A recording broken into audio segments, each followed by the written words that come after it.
Welcome to 304 Customs Garage. In this episode, we're going to be working on our V8 S10 swap truck project again. And today we're going to be reviewing the Superior Radiator for V8 S10s with the small block Chevy.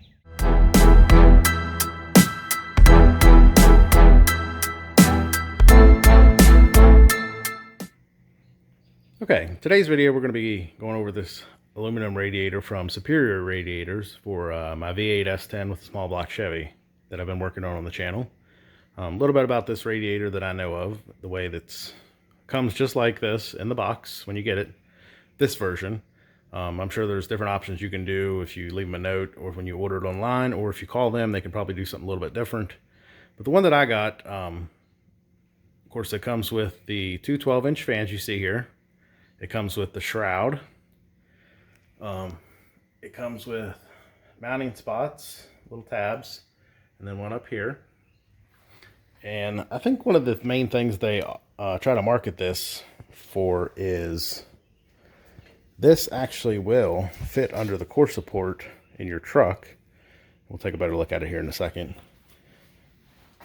So there's more room between the motor and the fans on this radiator. This particular model it comes with your automatic transcooler spots for your hoses. Those are 1/4 inch. I actually called them before I ordered this to verify that. But so I have 1/4 inch plugs I'm going to put in here because I'm actually going to be running an external transcooler. And the stock 4.3 S10 hoses will work with this. I believe it's 1 1/4 on the top there and 1 1/2 here on the bottom. Overall, I think it's a very nice piece. Hopefully it won't leak. It seems to be a pretty popular choice on the Facebook S10 groups with the V8s. The little tape here, there's your little filler neck. It sticks out from underneath the core support. You don't have to hack anything up, hopefully. It should fit right in there. Then in this little tape here, there is a little fitting here that goes in here to your overflow or the gas bottle, whatever you want to call it. It's all welded. There's no epoxy on this. They did not pay me to say any of this, if anyone's questioning that. I think it looks like a nice piece, honestly, and I believe it'll work well for my application of that. So, I'm going to get the core support here, and we'll take a look at it, and we'll see if it does indeed fit in there.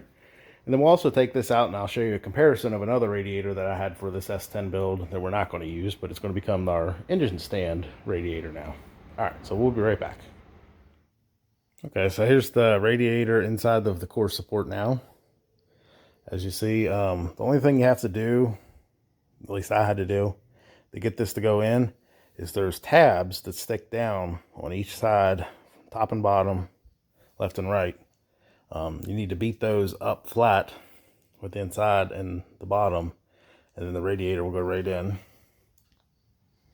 So there's a little bit of space there. Let's see.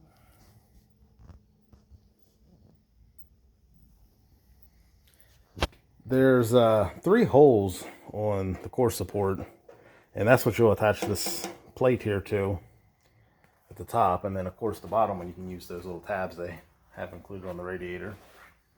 This will save a good bit of space, I imagine. Looking at it from a side profile, it is for the most part all the way in. And I imagine if you didn't have the one that goes up inside, it would probably stick out past the fans, and then you would have your fans on the back of that unless you were running one on the other side to push the air through. So it will save you some space between the motor. I'm going to run it like this. This is the way it came. The spooler fans, I don't know if there's one way or the other's better, but this should be the last radiator I ever have to put in this truck. Even later on down the road when I build a different motor for this truck, this should suffice. So now I'm going to put it on the truck here, and we'll be right back, and we'll take a look and see how close it is actually to the motor. Okay, so I have the core support on here about where it would set on the truck. I did put the little bushings or whatever mounts into the frame and put it on top of that, so it would set ideally about where it would be on the truck. The space there is not as much as I was expecting, but I think that's a satisfactory clearance for being cooler fans. I'd say there's probably a good 3 inches, 4 inches between the fan and the pulley that I have on the water pump. That should be fine. I don't see any issue there. Here's a little back shot for you. See what that sets up at. I'll take you over here to this other side and let you look at it. As I said, I think this radiator will do me well, and it should be the last one I ever have to purchase. So, some more space for you. Oh, yeah, you got plenty of clearance there. So that's where that's at, if anyone is curious before you purchase this.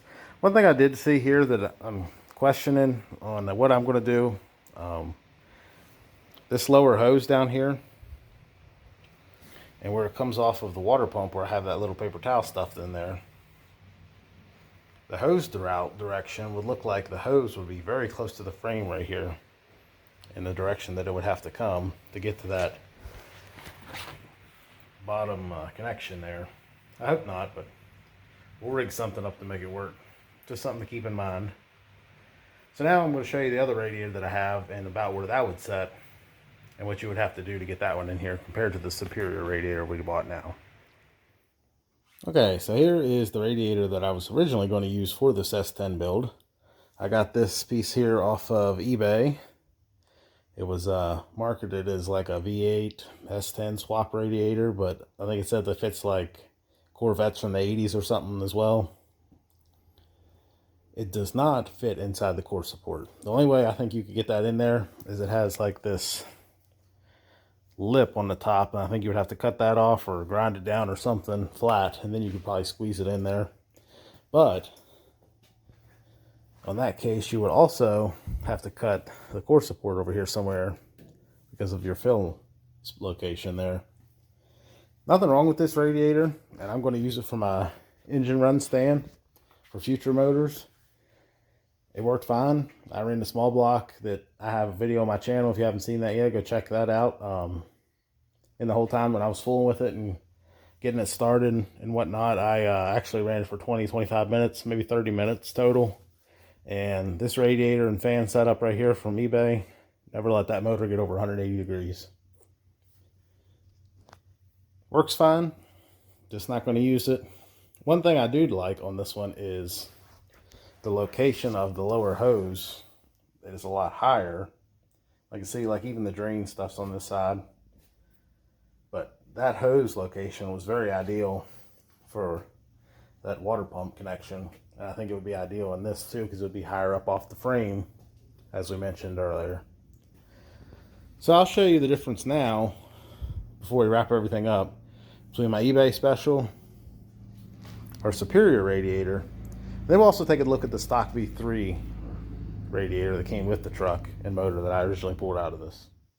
So now I have all three radiators that I have for S10s. Of course, here in the front, this is the one that came with the 4.3 V6 that I pulled out of the truck. Just your stock radiator. You could probably use it for a small block build. Wouldn't do no high horsepower stuff on it, but it might do okay. I don't know. I think some people may run this. We have our eBay special. Aluminum. And then we have our Superior. Just to give you a side shot to show you the different sizes. They're all pretty close in width-wise, as in this way. They're all pretty close in size. Of course, they're just thicker. I'd say maybe the factory one's a little bit wider than those other ones, but the two aluminums are very similar in size. And something I noticed after looking at this, I didn't know this, the fans that came on the eBay one are very similar to the ones that are on the Superior one. Now, I don't know where they got those fans or if they're from overseas, but the only thing different I see is the ones that are on the Superior radiator are bigger, but build wise and stuff, they look very similar. So maybe they are the same. If they don't do good, I can always take them off and exchange them for something else. Don't know what else I put on here, but I'm sure they make some higher CFM fans for these if those don't cool the small block, but I think they'll be fine. This is a street truck, so it's not a drag race truck where I'm going to have to worry about temperatures like crazy, and I don't live in the city, so I'm not going to be poking around stoplight to stoplight and traffic, so we'll see. If you have any questions, let me know. We're going to start wrapping this up. I got to clean all this stuff up, this video, and we're going to get some of this stuff put away. Oh, one other thing I did want to show you all. If there's any questions about what I'm going to plug these 1/4-inch holes over here on this radiator with, I'm going to be using these, if you can see that. I'm going to put some Teflon tape, or maybe I'll use the paste. I have both. So we'll be using these to plug those holes over there, since we're going to be running an external transcooler. Like I said, we're going to wrap this up. If you have any questions, please let me know in the comments. Appreciate everyone watching. Please subscribe to the channel if you haven't already. Hopefully we can start putting out some more content here in the future. And if you have time, check out one of these other videos to see how we got to this point. We'll see you next time, YouTube. Have a good one.